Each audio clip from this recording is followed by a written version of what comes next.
I wrote a book about electoral votes called The Runner-Up Presidency, The Elections That Defied America's Popular Will, and that's why I've been asked to speak here today. America is the only country that uses electoral votes to pick its leader. Some nations use electoral votes to pick a ceremonial head of parliament, but America is the only nation that uses electoral votes to pick a commander-in-chief who can actually order troops. The U.S. is also the only democracy with severe gerrymandering and the only nation whose Supreme Court justices serve for life. None of this mattered much in the 20th century, when presidential candidates usually won by landslides. Computers had not yet intensified gerrymandering, and Supreme Court justices typically served 15 years, not 26 years, as they do today. But in the 21st century, America cannot pretend to be a healthy democracy when the losing candidate wins the presidency twice in the last quarter century. And therefore, the Supreme Court has a 6-3 Republican majority, even though the Democrats have won the popular vote in 7 of the last 8 presidential elections. And because this conservative court has not yet done anything about non-racial gerrymandering, the U.S. House of Representatives has sometimes been Republican, even when the Democratic candidates have won the most votes overall. America is slipping from being the world's freest country to becoming just a partly free nation. I wrote my 2016 book, The Runner-Up Presidency, early in the year, when Donald Trump's candidacy was still a long shot. It began with a warning that no one at the time took seriously when I said that the election of George W. Bush in 2000 was not a fluke. It was the 112 years in between the victories of Benjamin Harrison in 1888 and George W. Bush in 2000 that was the oddity. This full century, when our electoral system worked well, when the winners of the popular vote also won the electoral vote, this long period was the fluke. In my book, I said, quote, "It is more likely than not that we will elect another runner-up president in the next 30 or 40 years. But it did not take 35 or 40 years after my book was published to elect another second-place president, only 35 weeks. Donald Trump was America's 5th runner-up president, winning the presidency by 77 electoral votes, even though Hillary Clinton won almost 3 million more votes than he did. And in 2000, of course, George W. Bush won the presidency by 5 electoral votes, even though Al Gore won 500,000 more votes than Bush. We live by 236-year-old rules that none of us ever agreed to. James Madison created electoral votes in 1787 at the Constitutional Convention as a compromise with the slave states. The southern states did not want to be outvoted in national elections. The planters wanted their slaves, or 3/5 of them anyway, included in the allocation of votes, even though the slaves themselves could not vote. Electoral votes made this evil possible. Direct elections did not. Our electoral system is an 18th century relic, bad karma from America's original sin of slavery. In the 1900s and 1910s, electoral votes also delayed women's suffrage by several years, because with direct elections, each state would have had a huge incentive to double the number of its voters. By contrast, with electoral votes, a state has the same number of votes no matter how many or how few people actually vote. So there was no incentive to give women the vote aside from the virtue of the act itself, and it didn't happen until 1920. When Benjamin Harrison, George W. Bush, and Donald Trump won their presidencies in 1888, 2000, and 2016 with fewer votes than their opponents, these were not flukes. As I just said, it was the 20th century, which didn't have any runner-up presidents, that was unusual. In the 20th century, one party or the other was almost always dominant. 6 Republican landslides for Presidents McKinley through Hoover were followed by 5 Democratic landslides for Franklin Roosevelt and Lyndon Johnson, with 2 landslides for Dwight Eisenhower in between, and 4 Republican landslides for Richard Nixon, George H.W. Bush, and Ronald Reagan were followed by 2 Democratic landslides for Bill Clinton. In contrast to the 20th century, what the late 19th and early 21st centuries have in common is a voting public that's been almost evenly divided between the 2 major parties over the course of several elections.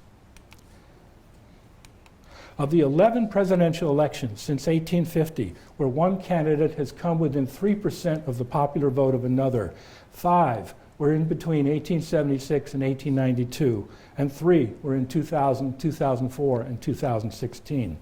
The other 3 really close elections were in 1960, 68, and 76, when the Democratic era, begun by Franklin Roosevelt, was slowly giving way to a Republican era led by Ronald Reagan. In these 11 elections, the second place candidate won the electoral vote and the presidency 4 times.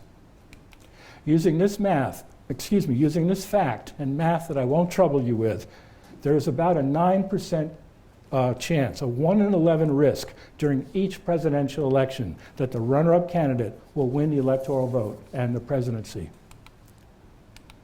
Here are the chances of America electing another second-place president. The odds are better than even that we will elect a third modern runner-up president in the next 30 years. Because if one major candidate comes within 3% of the popular vote of another, the chance of the second-place candidate winning the presidency increases to about 36%, or nearly 3 in 8. The obvious alternative to electoral votes is direct elections, which I favor. Whoever gets the most votes wins, just as he or she does in races for governor, senator, congressman, and mayor. At the moment, however, the prospect of a constitutional amendment creating such direct elections for president is dim. Let's look briefly at what happened in 2016 and how it was magnified by our electoral system. First, a political party rarely gets to keep the White House for more than 8 years at a time. In the 75 years since Harry Truman's upset victory in 1948, a political party has enjoyed a three-peat and a third presidential election in a row only once, in 1988, when Vice President George H.W. Bush succeeded his popular predecessor, Ronald Reagan. Usually, after a president has served 8 years, most people feel that it's time for a change, for shaking things up, not for more of the same. Indeed, Hillary Clinton faced a doubly tough three-peat handicap. Not only was she President Obama's all but designated successor, she was also the wife of another two-term president, Bill Clinton. Second, a central fact of the 2016 election was that more than 1/4 of the white working class voters who voted for Obama in 2012 defected from the Democratic Party to cast their ballots for Donald Trump in 2016. White men without a college degree preferred Trump over Clinton by a 3-to-1 margin, and white women without a degree voted for Trump by a 5-to-3 margin. Nationally, whites without a college degree outnumber minorities 5-to-4, but the ratio is 2-to-1 in Michigan and Pennsylvania and 3-to-1 in Wisconsin. In 2016, the battleground states were on Trump's turf, not Clinton's. Donald Trump's most important piece of luck came on Election Day when he won 4 of the 5 closest states, Florida, Pennsylvania, Michigan, and Wisconsin, by tiny percentages. Only sparse New Hampshire broke for Clinton. In 1888, Benjamin Harrison lost the popular vote to Grover Cleveland by 0.8%, yet still defeated Cleveland by 65 electoral votes. By contrast, Trump lost the popular vote to Clinton by 2.1%, a deficit 2.5 times larger than Harrison's. And Harrison won his 3 closest states by 0.4%, 1.1%, and 2.3%.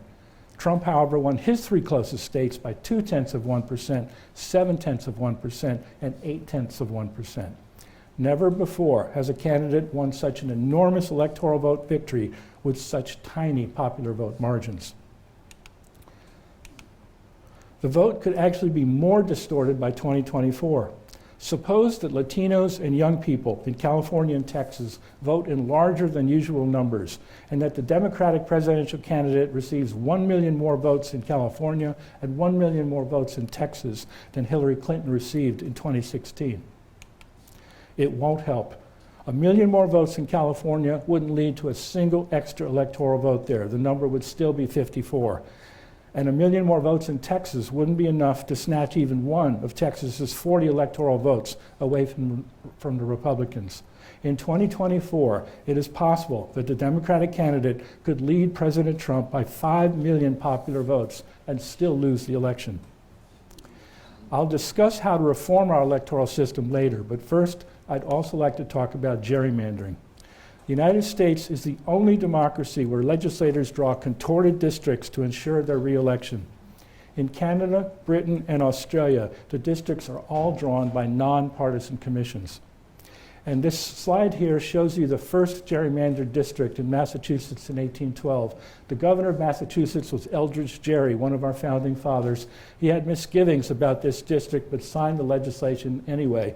And somebody said, the district looks like a salamander, and a newspaper editor said, no, let's call it a gerrymander. Gerrymandering in the US is so bad that in 2016, the Electoral Integrity Project, which measures the fairness of the world's elections, ranked America 52nd out of the 153 nations it looked at, a standing at the same level as Argentina, Bulgaria, and Indonesia. American districts are so biased that in 2016, during one of the closest presidential elections in history, 92% of America's congressional races were landslides, and in 2022, this figure was still 84%. In 2012, Democratic candidates for the U.S. House of Representatives received 1.4 million more votes than their Republican opponents, but it was the Republicans who won a 33-seat majority in the House. In 2018, the Democrats won 54% of the total vote for congressional candidates and took the House of Representatives. But if they had only taken 52% of the vote, the Republicans would have kept control of the House. State legislatures have come up with some very strange-looking congressional districts. The one in the top middle is from Florida. In the 2010s, computers made gerrymandering much worse. The block-by-block data that legislators have today is no longer just party registration and voter turnout. It also includes ethnicity, income, and even online purchases. In 2011, after the 2010 census required that new legislative districts be drawn, the Republicans controlled enough governorships and state legislators to draw 193 congressional districts without any input from the Democrats. By contrast, the Democrats could only draw 44 districts without help from the Republicans. Not surprisingly, in Pennsylvania in 2012, Democrats won 51% of the two-party vote for Congress, but took only 5 of the state's 18 congressional districts. Some people say that a Republican advantage in congressional elections is unavoidable because so many Democrats are packed together in cities. But this does not explain why gerrymandering was so much worse in the 2010s than it was in the 2000s, or why California and New Jersey, where both parties helped draw the districts, have relatively unbiased districts, despite their unusually dense urban areas. Crowded cities do not make gerrymandering inevitable. Getting rid of gerrymandering is not a new idea. Presidents Ronald Reagan and Barack Obama have both called for it. And since 1980, Iowa's districts have been drawn by a nonpartisan body. Over the next 40 years, Iowa had as many congressional races that were competitive as California, Texas, and Florida combined. In 2018, for example, 2 of Iowa's 4 incumbent congressmen lost their seats to challengers, and then the seats flipped again in 2020. Neighboring Wisconsin, however, is still gerrymandered. In 2022, the Democratic candidate for governor, Tony Evers, narrowly beat the Republican candidate, Tim Michels, 51% to 48%. Yet the Republicans still have a 67% majority in Wisconsin State Senate and 64% of the seats in the State House. A U.S. District Court ordered Wisconsin to draw new districts, but the U.S. Supreme Court overruled the decision because the plaintiffs did not live in the specific districts that they complained about. In Pennsylvania, however, the state Supreme Court ruled that Pennsylvania's gerrymandered districts violated the state's constitution and ordered the state legislature to redraw them. What you see on the map here on the slide is a district in suburban Philadelphia, a congressional district that just got weirder and weirder decade after decade. It's now what you see in purple, and it's been called Donald Duck Kicking Goofy. The Pennsylvania State Supreme Court's decision enabled the Democrats to pick up a congressional seat in Pennsylvania in 2017 and 3 seats in 2018, so that now the swing states' U.S. House districts are nearly evenly divided between 9 Democrats and 8 Republicans. Reform has also taken time in North Carolina. In 2020, the Democrats in the Tar Heel state took 50.0% of the total of the state's congressional total vote in the state's congressional races. But because of gerrymandering, they won only 5 of the state's 13 congressional seats. This was not democracy. Fortunately, while the U.S. Supreme Court has said that non-racial gerrymandering is a political matter that it can do nothing about, a state court in North Carolina ordered a new and fairer map of congressional districts. So in 2022, the result was 7 Republican and 7 Democrats instead of the previous 8-to-5 ratio. Gerrymandering is profoundly undemocratic.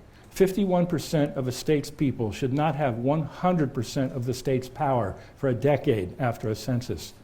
We need a constitutional amendment now to ensure that legislative districts will be drawn in a fair, transparent, and nonpartisan manner, the way it's done in the world's other democracies. Fortunately, we can not only use computers to make gerrymandering worse, we can also use them to end gerrymandering forever. Warren Smith, a mathematician at the State University of New York at Stony Brook, has created a breathtakingly simple way to draw legislative districts. Use the fewest possible lines and don't consider a single political factor. His method is called the shortest split line algorithm. In 2020's census, North Carolina had 10.4 million people, which gave it 14 congressional districts, 1 for every 750,000 people. The first step toward a fairer system is to draw the shortest possible line across the state that will have 7 congressional districts with 5.25 million people on one side of the line and 7 congressional districts with 5.25 million people on the other. And that would be this line here. Then each half state is divided by another line, the shortest one possible, with 4 congressional districts with 3 million people on one side of the line and 3 congressional districts with 2.2 million people on the other side of the line. These quarter states can then be divided by more shortest possible lines until finally the state has 14 compact, common sense shaped districts with equal populations. To prevent these ruler straight lines from jutting through houses and yards, the lines can be wiggled slightly to align with the nearest town or precinct boundaries. A few mathematical ground rules can govern this fine-tuning so that the politics that will inevitably creep into this adjustment can be minimal. The next 2 slides show 2 drastically different ways to draw North Carolina's congressional districts. First, North Carolina's 13 gerrymandered districts as they were drawn in the 2010s. Second, how North Carolina's districts would have looked using the shortest split line algorithm. In all 50 states, the shortest split line algorithm can be the easiest, clearest, and fairest way to draw legislative districts. America is also the world's only country where the highest judges have lifetime terms. It makes the Supreme Court's makeup a ghoulish lottery dependent on a justice's age, health, and refusal to retire at 75 or even 80. In the 12 years that Presidents Reagan and the first Bush were in office, for example, they appointed 6 Supreme Court justices, while during the 12 years that Jimmy Carter and Bill Clinton were in office, they appointed only 2 Supreme Court justices. In fact, in the 47 years since the election of Jimmy Carter, during which time the Republicans have been in power 24 years and the Democrats 23, the Republicans have appointed 11 justices to the Supreme Court, while the Democrats have appointed only 5. The Supreme Court selection process is America's biggest wheel of fortune.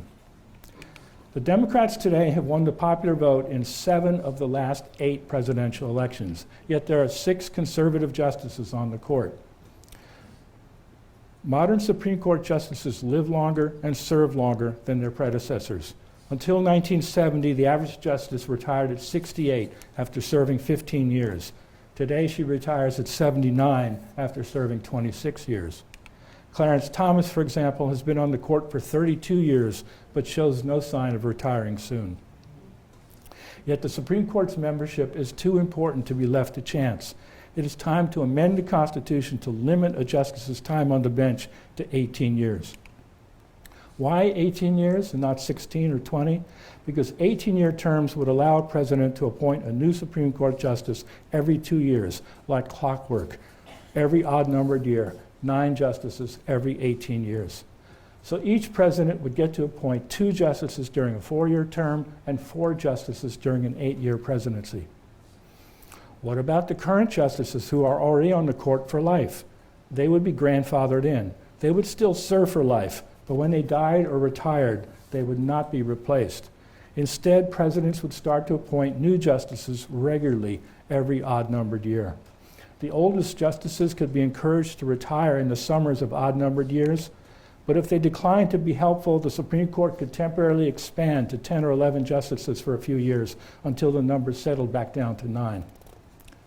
Can the number of justices on the Supreme Court really be an amount other than 9? Yes, although the number has been 9 since 1869, there is nothing in the Constitution that says the number has to be 9. And during the first 80 years of our republic, the Supreme Court had 6, 5, 6, 7, 9, 10, 8, and 9 judges.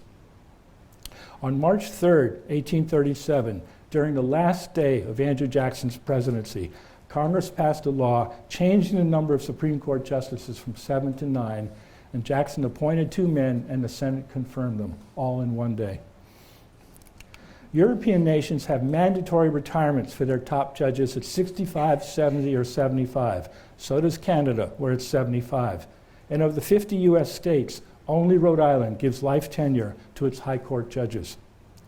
Old Supreme Court justices were especially out of touch with a younger public during the Depression in 1935 and 1936, when the High Court struck down a dozen New Deal laws as unconstitutional limits to economic freedom. 5 of the justices then were over 70, and only 3 were liberals because there wasn't a single vacancy on the court during Franklin Roosevelt's first term. One 74-year-old justice who had already served 22 years, James McReynolds, was an open anti-Semite and wasn't even courteous to the Supreme Court's 2 Jewish justices. In November 1936, America re-elected Roosevelt in a 46-state landslide.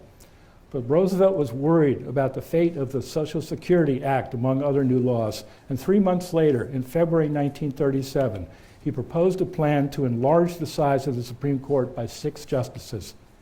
Critics called it court packing, but Missouri Senator Harry Truman said, "I say the court is packed now and has been for 50 years against progressive legislation." The court got the message. Only 7 weeks after Roosevelt unveiled his court-packing plan, the Supreme Court, by 5 to 4 votes, upheld a minimum wage law and recognized for the first time a fundamental right to form unions.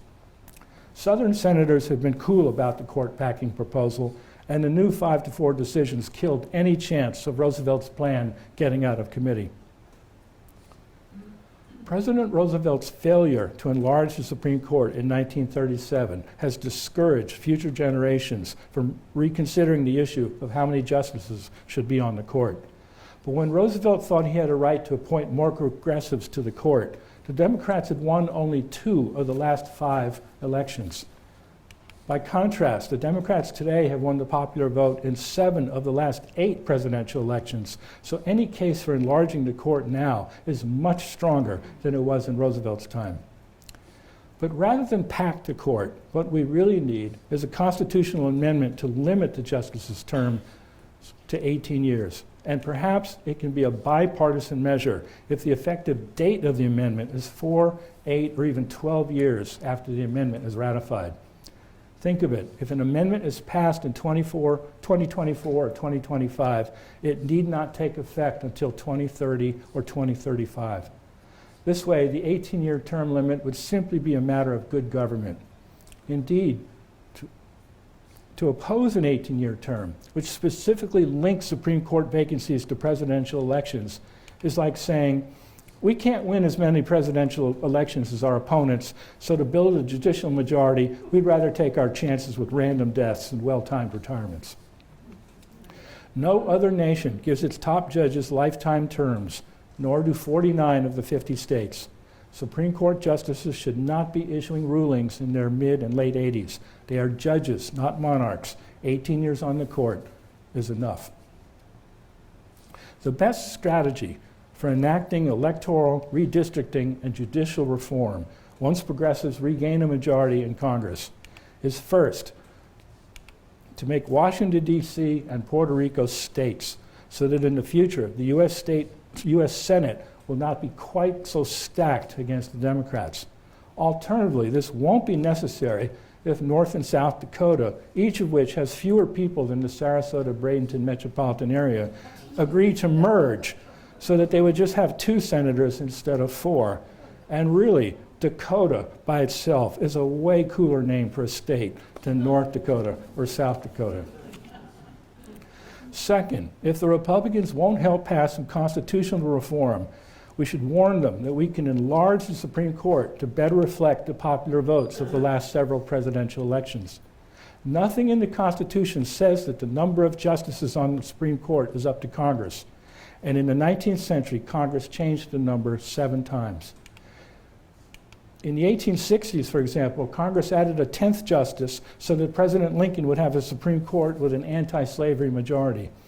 Later, Congress let the number of justices fall to 8 to prevent President Andrew Johnson from appointing racist justices. If the Democrats win the presidency again in 2024, they will have won the popular vote in 8 of the last 9 presidential elections.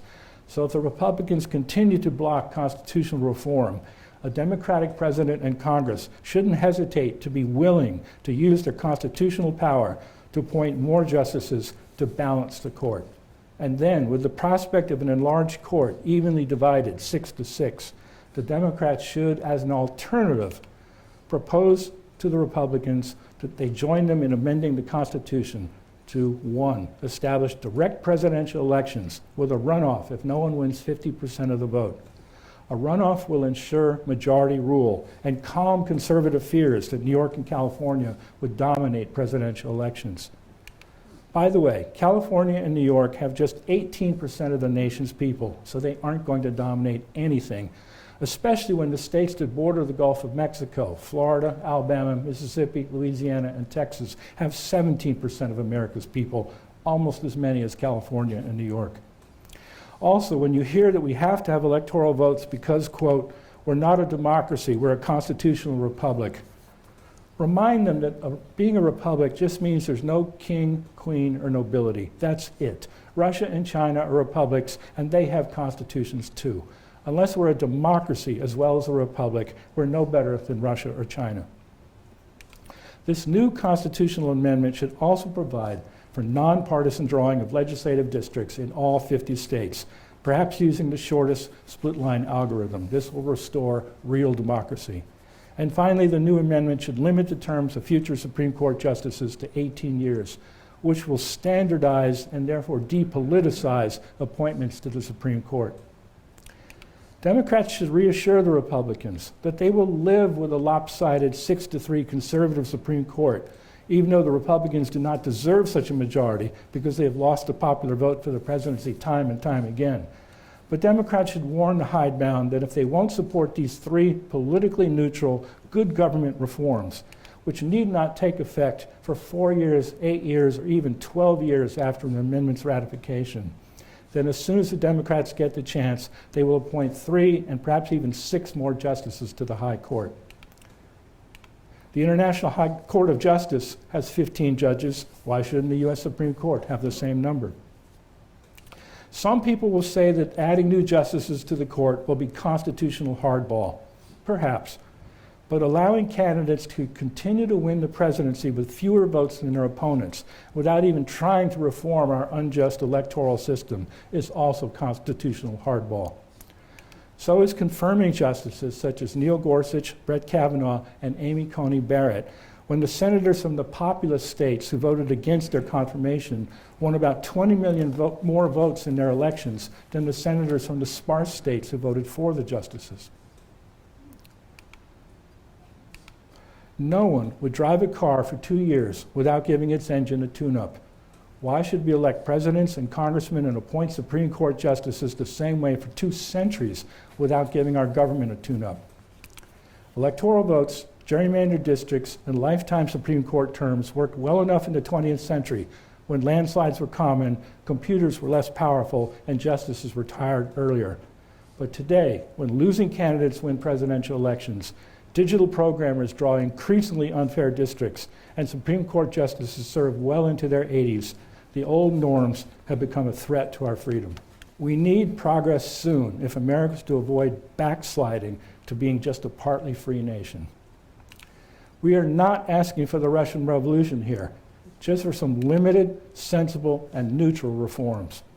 If James Madison, the chief architect of our Constitution and a reformer himself, were to pay us a visit today, would he really say, "My system is sacred, don't touch it"?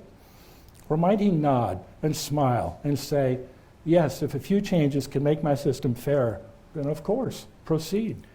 But my own personal feeling is that there's a much better way to vote, and we use it every day, and it's called voting by star ratings.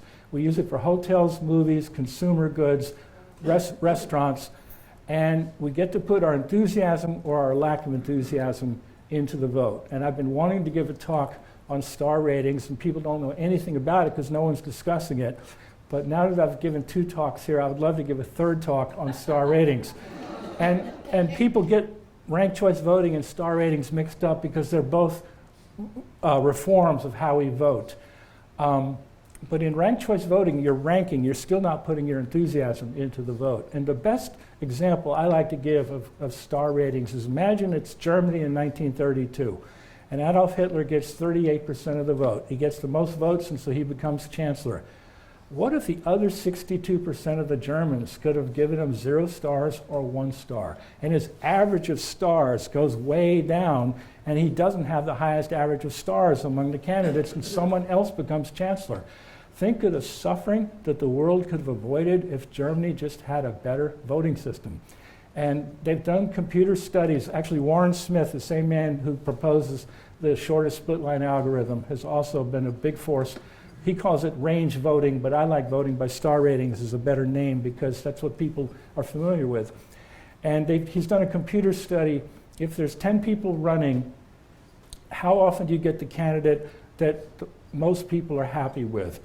And in monarchies or dictatorships, it's 10% of the time. But when we vote, it's called first past the post voting. Whoever gets the most votes wins. It's 32% of the time because we have a lot of things like when Ralph Nader had 2.7% of the vote in 2000, and Jill Stein 1.1% of the vote in 2016. So there are a lot of things that screw up the elections, and they wouldn't screw up ranked choice voting. So that the percentage of people who are happy with the votes goes up to about 51% under ranked choice voting, but it goes up to 79% under star ratings. They've done all these thousands of computer models to sort of figure it out. And honeybees actually have a similar system. When they decide where to have a new hive, they come back and dance for the hive, and they can dance 10 times slowly or 150 times fast. And if they dance 150 times fast, the other bees go out and look at the place that the honeybee just saw. And it's called honeybee democracy, and it's a different form of star ratings. A report card is a star rating. Think of an A as 4 stars, a B as 3 stars, a C as 2 stars. And imagine if we suddenly abandoned report cards and just went to pass-fail. I don't think that would be a very good idea. So ranked choice voting is good, but it's gobbled up all the attention, and there's a better way to vote.